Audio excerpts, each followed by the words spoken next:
Risk kitchen. నేను నిన్న ఒక మ్యారేజ్ ఫంక్షన్కి వెళ్ళాను. అక్కడ నాకు తాంబూలం కింద రెండు బ్లౌజ్ ముక్కలు, దాంతోపాటు ఎన్ని పండ్లు ఇచ్చారో చూడండి. ఇవన్నీ తాంబూలం కింద ఇచ్చారు నాకు. చూడండి, చాలా ఇచ్చారు కదా.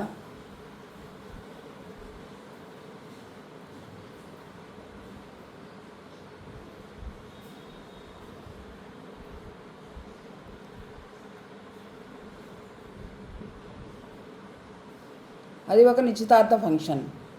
అక్కడ 2 అరటిపండ్లు, 2 బ్లౌజ్ పీసులు, పసుపు కుంకుమ, ఒక పొడి, ఒక జామ పండు, కమలా పండు, యాపిల్, దానిమ్మకాయలు ఇవన్నీ ఇచ్చారు నాకు తాంబూలం కింద. చూడండి, చాలా ఇచ్చారు కదా.